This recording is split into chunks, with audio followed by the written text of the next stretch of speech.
Sehrli tun.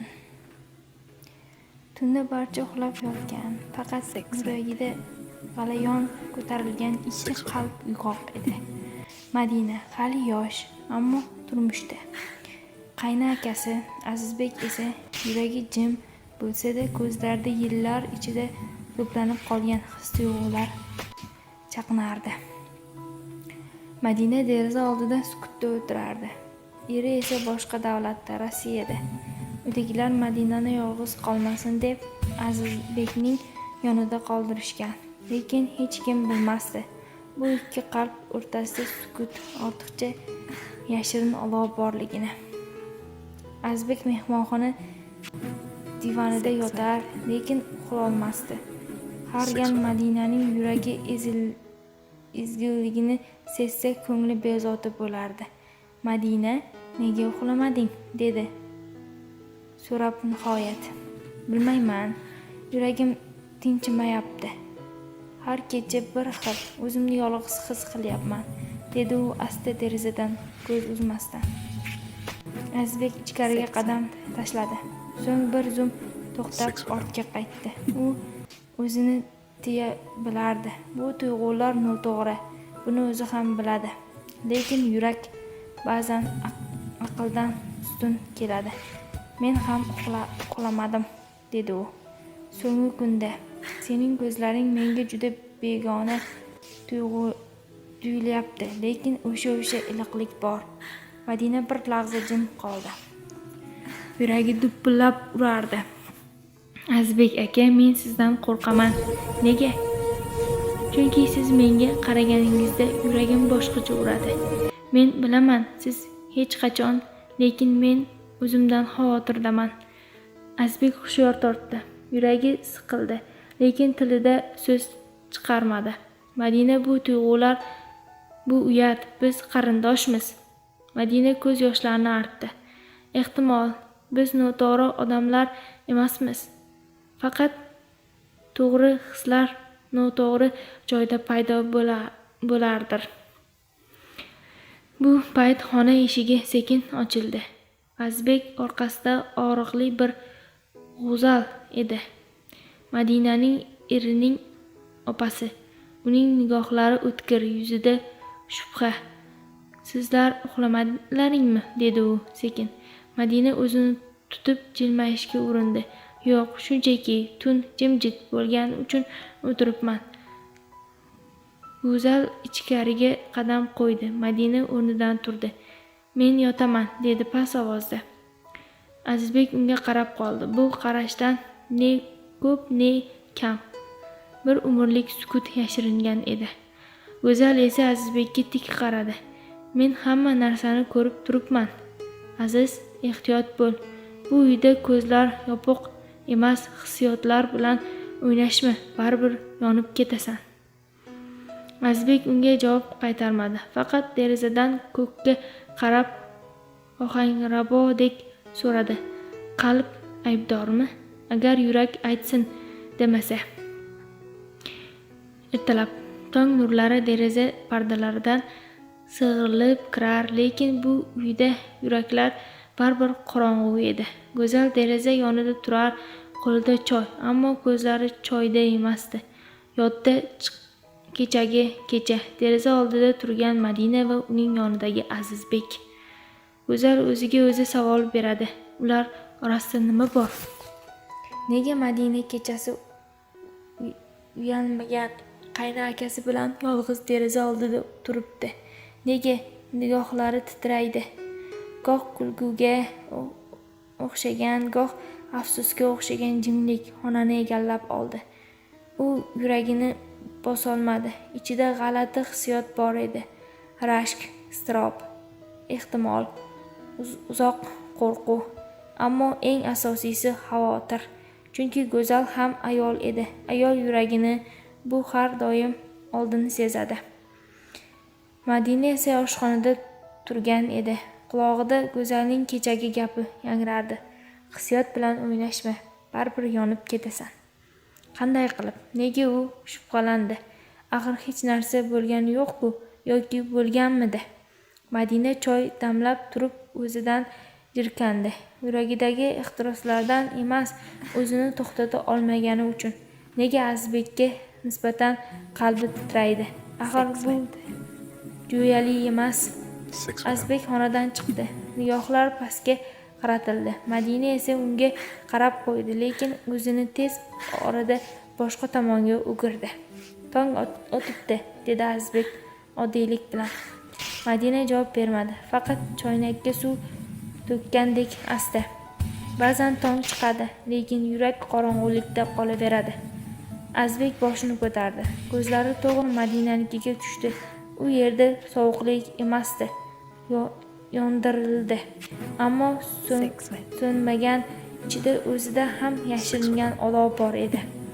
Go'zal bu paytda xonaning eshigi orqasida ularni kuzatardi. Bu sevgi emas edi, lekin bir-birini rad eta olmaydigan ikki qalbning sukutli qarashi uni junbushga keltirdi.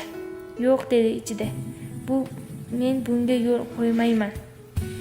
Tushlikdan keyin Go'zal Madinani yoniga chaqirdi. Ular hovli chetidagi supada o'tirishdi. So'zlar charchoq bilan boshlangan bo'lsa-da, niyat aniq edi.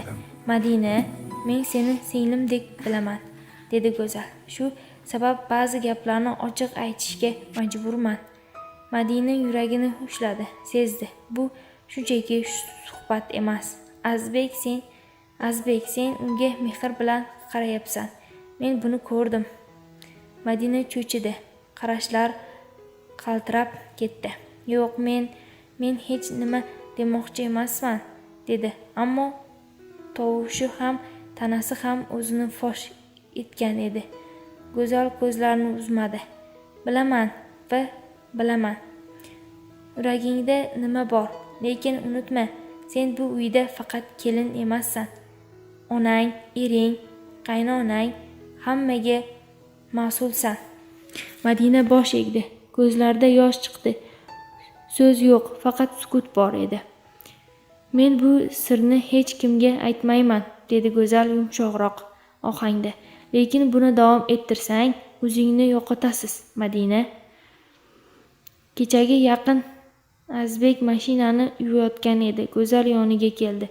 "Men hamma narsani ko'rdim, Aziz." "Nima degani bu?" "Uyalma, sevgi ko'zlaringdan avval boshlanadi. Men sening ko'zlaringda Madina borligini ancha avval sezgandim." Azizbek jim qoldi. "Unda nega hech narsa demading?" "Chunki men istardim, yuraging qaror bersin. Endi esa yuragingni o'zing o'ldirasanmi yoki qutqarasanmi, tanla." Azizbek suvni to'xtatdi. Bir zum ko'kka qaradi. Osmonda bulutlar quyuqlashgan edi. "Men tanlaganman, Go'zal. Lekin bu tanlov meni baxtli qilmasligini ham bilaman." Tun yana kirdi. Madina deraza yonida o'tirardi. Bu safar Aziz emas, Go'zal yonida edi va ular jim edi. Faqat yuraklar so'zlashardi. Madina sekin pichirladi. "Sevgi noto'g'ri paytda, noto'g'ri odamga kelgan bo'lsa, u haqiqiy emasmi?" Go'zal javob bermadi. Faqat qo'lini yelkasiga qo'ydi. "Ba'zida biz yurakdan voz kechamiz, oila qurish uchun. Ba'zida esa hammasidan voz kechib yurakni tanlaymiz. Ammo har ikki holatda ham ayollar yutqazadi." Madina ertalab tongi choyni damlab, yuragida telefondagi xabar keldi. Bu eri Kamoliddindan edi. "Salom, yuragim. Ishlar ko'p, lekin seni o'ylamay bir kun o'tmayapti. Ertaga video qo'ng'iroq qilaman, kutgin." Madina ekranga uzoq tikildi. Yuragi siqildi. Hali kechagina qayni akasining ko'zlariga uzoq boqib jimgina yig'lagan edi. Endi esa eri uzoqdan, lekin qalbida joy ham bor. Go'zal esa shu paytda telefonni qo'ydi va Madinaga qarab oxirini past qilib so'radi. "Kamoliddin yozdimi?" "Ha, yozdi. E'tibor bering, Madina. Ba'zida ayollar uzoqdagi erkakni yo'qotmaylik deb shu yerda o'z baxtini ayamaydi." Madina chuqur xo'rsindi. "Lekin baxt har doim o'z joyida bo'lmaydi, Go'zal opa. Ba'zan yurak qayerda bo'lsa, o'sha yerda baxt tug'iladi." Go'zal jimgina chiqib ketdi, lekin orqasidan qarab Madinaga yuragida boshqa gaplarni yashirdi. Men hech kim tushunmaydi. Na erim, na bu uy, faqat Azizbek qaraganda o'zimni odamdek his qilaman. Shu paytda uydan tashqarida bog'da Azizbek telefonda kim bilandir yozishardi. Unga ham notinchlik ko'cha edi. Madina unga yaqinlashdi. Azizbek telefonni cho'ntagiga soldi. Nega mendan qochyapsiz? Dedi Madina achchiq ohangda. Men qochmayapman. Faqat sen yomon yo'lga boshlagim kelmayapti. Lekin men allaqachon yo'ldaman, Azizbek aka, va men buni tanlaganman. Azizbek ko'zlarini unga tikdi jiddiylik bilan. Sen tanlagan narsa sevgi emas, bu yurakning zaifligi. Balki, lekin bu zaiflik menga yashash istagini qaytardi. Ular yana jim bo'lishdi, lekin bu safar bu jimlikda na umid, na ishonch, faqat ikkilanish bor edi. Bir necha kun o'tdi. Uydagi muhit o'zgarmagandek tuyular, lekin yuragidagi tortinchoqlik yanada chuqurlashgan edi. Kutilmaganda qaynota va qaynona yurdi.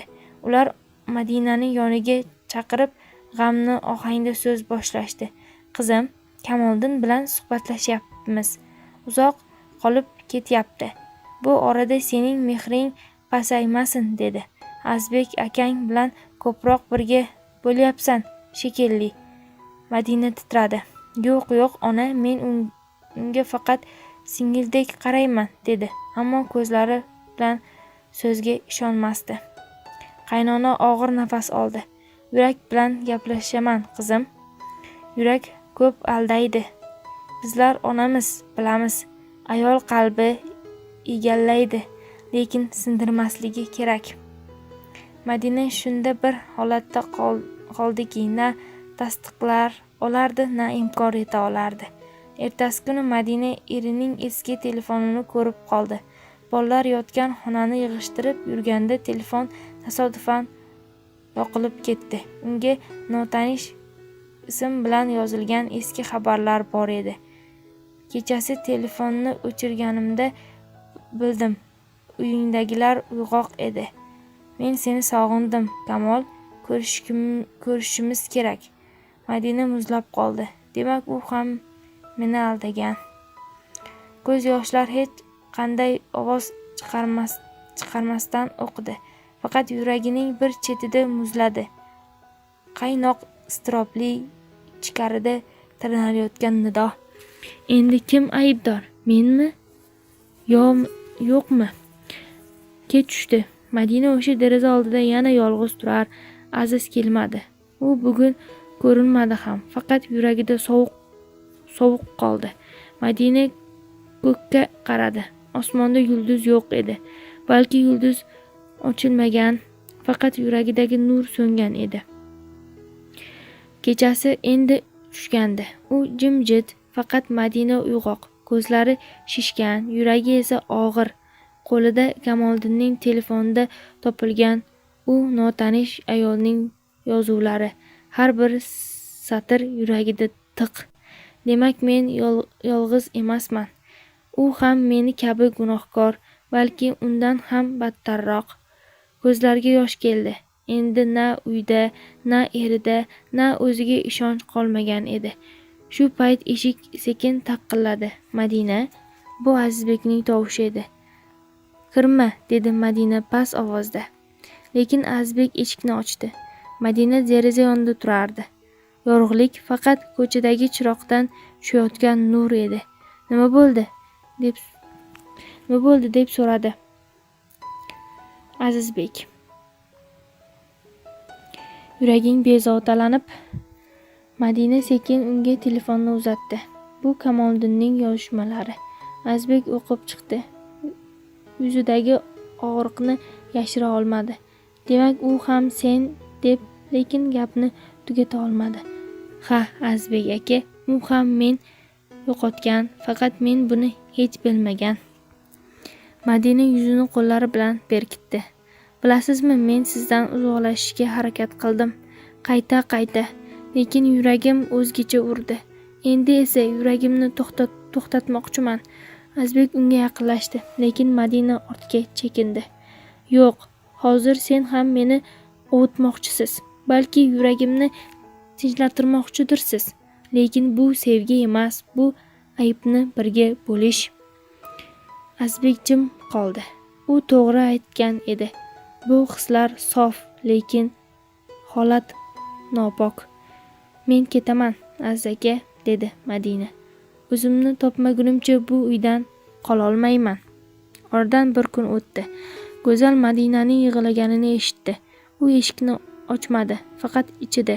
Yaxshi qilding, opa, unga vaqt berding. Endi esa tanlash o'zingda. Ertalab Azbek mashinani tayyorladi. Madinani vokzalga olib chiqib qo'ymoqchi edi. Yo'lda Madina orqaga qarab o'tirar, uy ko'zida yo'qolib borar, ko'zlarida yosh, yuragida uzilish. Men bu tanlovda omon chiqamanmi, Aziz aka? Bilmayman, Madina, lekin bilaman, ba'zida odam o'zini yo'qotibgina yana o'zini topadi. Madina kulimsiradi, ammo yuragi titrardi. Sizni sevganim uchun emas, o'zimni unutganim uchun ketyapman. Mashina to'xtadi, vokzalga yetishdi. Madina tushdi. U orqasida qaradi. Azbek unga tik qarab turardi, ammo bu safar ular bir-biriga yaqinlashmadi. Madina asta aytdi: "Ehtimol boshqa hayotda siz meniki bo'lgan bo'lardingiz." Azbek indamadi, faqat boshini egdi. O'sha kechasi Go'zal Azbekning yoniga kirdi. U kelyapti. Bilasanmi? To'g'rimi? Ha, bilaman. U seni sevardi. Sen ham uni. Ha, lekin bu sevgi emas, bu yurakning zaifligi edi. Go'zal unga tik qaradi. Balki, ammo ba'zida zaiflik odamni halol qiladi. Sen uni qo'yib yubording. Endi esa o'zingni top. Azbek derazadan tashqariga qaradi. Osmonda yulduzlar, jimjimador, lekin yuragida faqat zulmat bor edi.